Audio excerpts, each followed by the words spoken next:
Hello everyone. तो कैसे हैं आप सभी लोग। आई होप कि आप सब लोग अच्छे होंगे। आज का जो हमारा एक टॉपिक है फॉर जनरल अवेयरनेस वो ये है कि why forest of the Himalayas are changing very fast. Okay, एक शॉकिंग फैक्ट अगर मैं आप लोग को बताऊं कि पिछले 10-20 साल में ये चीज़ देखा गया है कि हिमालयाज के जो फॉरेस्ट है उनका जो कंपोजिशन है वो बहुत रैपिडली चेंज हो रहा है।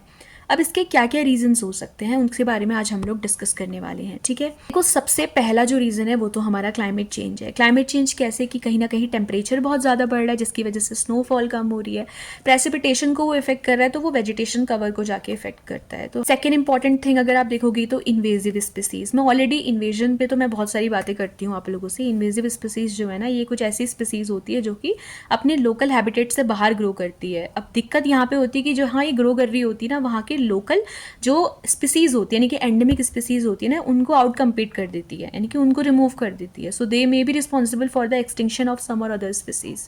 तो इनकी जो ग्रोथ है ये भी कहीं ना कहीं रिस्पॉन्सिबल है, जो कि हमारे फॉरेस्ट को चेंज कर रही है हिमालयन रीजन पे। ओके, थर्ड इंपॉर्टेंट थिंग अगर आप देखोगे डिफॉरेस्टेशन। ये जो अनवांटेड अनएक्सपेक्टेड कटिंग करे जा रहे हैं लोग फॉरेस्ट की, भाई अर्बनाइजेशन के लिए, रोड कंस्ट्रक्शन के लिए, इतना ज़्यादा इकोनॉमी और एडवांसमेंट अगर हम लोग कर रहे हैं वो भी नेचर की लाइफ लेके, then it is not useful for us, क्योंकि ये कहीं ना कहीं हमारे इन्वायरमेंट को इफेक्ट कर रहा है। एंड अगर इन्वायरमेंट इफेक्ट होगा then definitely it will affect us also. Fourth important thing is the forest fire. देखो जंगलों में जो आग लगती है, एक होती है नेचुरल फायर, एक होती है मैनमेड फायर।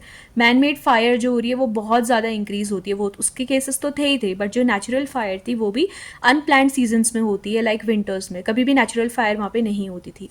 रीज़न है ग्लोबल क्लाइमेट चेंज। ये जो अनएक्सपेक्टेड टेम्परेचर बढ़ रहा है, मॉइस्चर कंटेंट कम है सॉइल में, तो कहीं ना कहीं क्या होता है कि फॉरेस्ट फायर के होने के चांसेस हमारे ज़्यादा हो जाते हैं। इंपॉर्टेंट जो रीज़न है वो है ओवर ग्रेजिंग, जो कि शायद लोग कंसिडर नहीं करेंगे।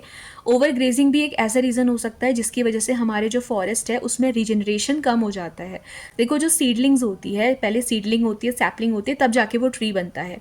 Forest are dominated by trees. अगर टाइटल्स हैं उनकी वजह से क्या होता है कि अगर वो सीडलिंग या सैपलिंग स्टेज में ही उसे खा जाएंगी तो they will not become the tree. Okay, तो सो ये कुछ ऐसे मेन रीजंस है जिसकी वजह से आपसे अगर पूछा जाए तो आप कह सकते हैं कि हमारे हिमालयाज के जो फॉरेस्ट हैं वो एकदम रैपिडली चेंज हो रहे हैं, उनका वेजिटेशन कवर चेंज हो रहा है। ओके, ऑप्शंस हम ऐसे कर सकते हैं कि हम लोग प्लांटेशन, एफॉरेस्टेशन को प्रमोट कर सकते हैं। We can plant trees. अगर आप जंगलों में जाते हैं या फिर कुछ भी काम करते हैं तो आप प्लांट करो ट्रीज को।